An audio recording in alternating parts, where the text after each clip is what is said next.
बिस्मिल्लाहिर्रहमानिर्रहीम अस्सलामुअलैकुम। वज़ीर-ए-आज़म पाकिस्तान की जानिब से बेरोज़गार अफराद के लिए कर्ज स्कीम का आगाज़ कर दिया गया है। इस स्कीम के तहत पाकिस्तान भर से मर्द और ख़वातीन जो अपना नया कारोबार करना चाहते हैं या मौजूदा कारोबार को वसअत देना चाहते हैं तो हुकूमत पाकिस्तान से जो 15 लाख का लोन है वो हासिल कर सकते हैं। आज की इस वीडियो में मैं आपको बताऊंगी कि आप जो है कैसे जो है स्टेप बाय स्टेप इस लोन में आपने अप्लाई कैसे करना है, ऐसी कौन सी टिप्स हैं जिसकी मदद से आपके अप्रूवल के चांसेस जो हैं कर्ज के वो ज़्यादा हो जाएंगे, और साथ ही साथ आपको जो है इसमें अप्लाई करना कैसे करना है और कौन सी ज़रूरी मालूमात है जिनका आपने ध्यान रखना है, इसमें कितना मार्कअप है और जो है रीपेमेंट का मेथड क्या है, कितनी कैटेगरीज रखी गई हैं और ज़रूरी जो दस्तावेज़ात हैं वो कौन से हैं जिनका होना ज़रूरी है, जिनकी मदद से आप अप्लाई कर सकते हैं, और क्या तालीम की कोई हद है या नहीं।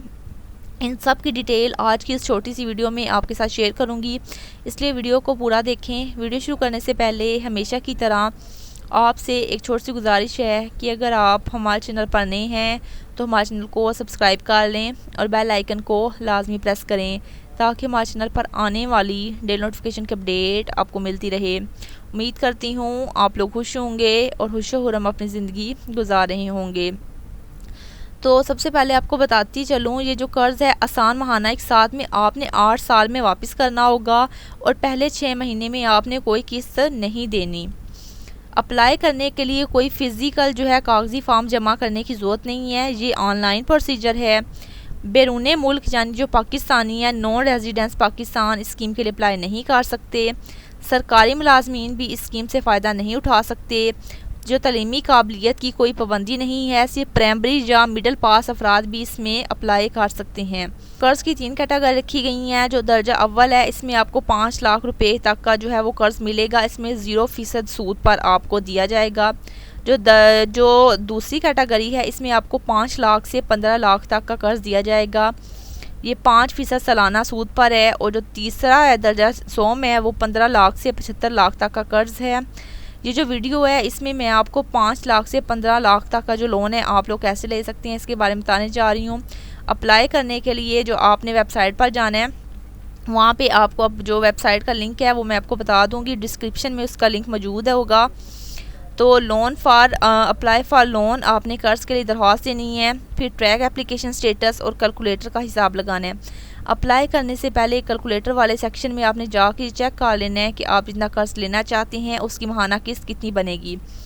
मिसाल के तौर पर कर्ज़ और एक साथ की मिसाल, अगर आप 10 लाख का कर्ज़ लेना चाहते हैं तो कर्ज़ की मुद्दत 8 साल है यानी 96 महीने। तो जो सूद की शरह है वो सालाना 5% बनेगी। इब्तदाई 6 महीने में कोई किस्त नहीं है तो हर महीने में तकरीबन 12,660 रुपये किस्त होगी, और 8 साल में आपने असल रकम के साथ तकरीबन 2,15,000 रुपये सूद भी अदा करना होगा। तो आप लोग को जो है वेबसाइट का नाम बता देती हूँ, https://pmybals.pmyp.government.pk। इस वेबसाइट पे जाके आप लोगों ने अप्लाई करना है, इसका लिंक मैं डिस्क्रिप्शन में लगा दूँगी। वेबसाइट पर अप्लाई फॉर्म जो है आप जो है फॉर लोन के बटन पर आप क्लिक करेंगे, एक नया सफ़ा खुलेगा जहाँ फॉर्म में तमाम ज़रूरी मालूमात जिन पर स्टार का निशान लगा होगा वो आपने देनी है, वरना आगे नहीं बढ़ेगी। आप लोग को कर्ज़ देने वाले बैंक्स जो हैं वो बता देती हूँ कौन कौन से हैं। National Bank of Pakistan, Bank of Punjab, अक्सरी बैंक, हबीब बैंक और फिर बैंक ऑफ हैबर। इनमें 3 बैंक यानी कि bank of Punjab, national bank और अक्सरी बैंक को तरजीह दी जाएगी क्योंकि तजर्बा इनके साथ बेहतर है। फॉर्म भरने से पहले शनाख्ती कार्ड नंबर और इसकी इजरा की तारीख दर्ज करेंगे। आप लोग दर्जा मुंतखब करेंगे, यानी कि आप 5 लाख से कम चाहते हैं तो पहला दर्जा, अगर नहीं तो दूसरा या फिर तीसरा एंटर करना है। फॉर्म 9 मराहिल पर मुश्तमिल होगा। पहले इसमें आपने सबसे पहले अपना मुकम्मल नाम, वालिद या शोहर का नाम, शनाख्ती कार्ड नंबर, तारीख पैदाइश, अज़वाजी हसीयत, जिन्स बतानी है, मज़हब, मजदूरी अगर कोई है या नहीं, और बैंक की तफसीलात। सेकंड मरहले में आपके जो ज़ाती असासाजात की कीमत कितनी है, जैसे किसी यूटिलिटी बिल मतलब बिजली या गैस का आपने जो नंबर है वो दर्ज करना है। अगर आपके पास NTN यानी कि टैक्स नंबर है तो वो भी आप शामिल करेंगे, नहीं तो ये ज़रूरी नहीं है। फिर आपने अपनी तस्वीर शनाख्ती कार्ड के दोनों तरफ की अपलोड करनी है। थर्ड पे तलीम और महारतें, यानी कि आप अपनी तलीम दर्ज करेंगे, मतलब मिडल है, मैट्रिक है, इंटर है, बैचलर है या फिर मास्टर है। अगर आपके पास कोई फ़नी महारत है जैसे डिजिटल मार्केटिंग, ई कॉमर्स, तो वो भी आप लोग शामिल कर सकते हैं। तलीमी असनाद और महारत के सर्टिफिकेट की तस्वीर आप लोग अपलोड करेंगे अगर मौजूद है। चौथे पे राब्ता मालूमात, यानी कि आपका मौजूदा पता, ज़िला, तहसील शामिल करेंगे। अगर मुश्किल पता ना भी हो तो सेम एज़ अबव पर क्लिक करेंगे। फिर प्राइमरी जो है मोबाइल नंबर अपने नाम पर जो है वो रजिस्टर होना चाहिए और रिहाइश की नोयत अपना या किराए का घर। फिफ्थ नंबर पे कारोबारी मालूमात, यानी कि जो है कारोबार की नोयत, मसलन मैन्युफैक्चरिंग है, सर्विस है या ज़राअत है। बिज़नेस सेक्टर यानी कि एजुकेशनल है या फिर लोकल या इम्पोर्टेड है। कारोबार का नाम आपने बताना है, तफसील, पता, सूबा, ज़िला, तहसील। इंटरप्राइजर टाइप, यानी कि अकेला फ़र्द है या पार्टनरशिप पे है। कारोबार रजिस्टर्ड है या नहीं। अगर गाड़ी मौजूद है तो उसकी रजिस्ट्रेशन बुक आप लोगों ने अपलोड करनी है। मरहले 6 पे, यानी कि स्टेप 6 पे आपने कर्ज़ की तफसीलात देनी है। अदायगी की मुद्दत जैसे कि 8 साल और कारोबार की कुल लागत 15 लाख, तो मतलूबा कर्ज़ की रकम जो है मसलन 10 लाख, तो आपका ज़ाती सरमाया यानी कि मसलन 40% यानी कि 6 लाख रुपये। अगर इजाफी रियायत मुद्दत दरकार हो तो वो भी आप लोग दर्ज कर सकते हैं। कारोबारी मनसूबा, यानी कि आपके मतवक्का अखराजात कितने हैं, यानी कि तनख्वाहें आप लोग कितनी देते हैं, किराया, बिजली, इंटरनेट। इब्तदाई सेटअप लागत कितनी थी और माहाना आमदनी का तहमीना, और मुलाजमीन की जो मतवक्का तादाद है, मसलन 4 फ़र्द हैं।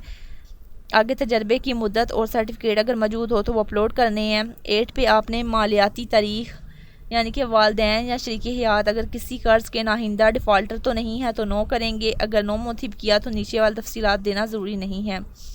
9 पे रेफरेंसेस हैं, यानी कि 2 अफराद के रेफरेंसेस शामिल करने हैं, करीबी रिश्तेदार ना हों, तल्लुक़, जैसे कि रेफरेंस 1 और रेफरेंस 2। मज़ीद आपको बताते, तो ऐसे जो फॉर्म भरने का तरीका, यानी कि फ़र्द का ताल्लुक सबसे पहले पूछा जाता है, किस फ़र्द का आपसे क्या ताल्लुक है जो आपने रेफरेंसेस ऐड करने हैं, फ्रेंड है या कोलीग है। तो फिर आपने तफसीलात दर्ज करनी है। पहले फ़र्द का मोबाइल नंबर दर्ज करना है, फिर दूसरे का, फिर दोनों के जो है आपने शनाख्ती कार्ड जो नंबर हैं वो आपने इसमें दर्ज कर देने हैं। देन आपने फिर सबमिट पे क्लिक करना है। कामयाब सबमिशन पर एक पैगाम आएगा कि आपकी दरख्वास्त कामयाबी से जमा हो चुकी है और आपने जो बैंक मुंतखब किया है वो आपसे रब्ता करेगा। तमाम अगला प्रोसेस वही बैंक मुकम्मल करेगा। आप अपने स्टेटस, जो दरख्वास्त का स्टेटस चेक कर सकते हैं ट्रैक एप्लीकेशन पर जाकर। अपने शनाख्ती card number, mobile number, CNIC, issue date और तारीख़ पैदाइश दर्ज करके जान सकते हैं इसके आपकी दरख्वास्त किस मरहले में है। उम्मीद करती हूँ आज की वीडियो आपको हमारी पसंद आई होगी। मिलेंगे आपके साथ न्यू इंटरेस्टिंग वीडियो में, तब तक के लिए अल्लाह।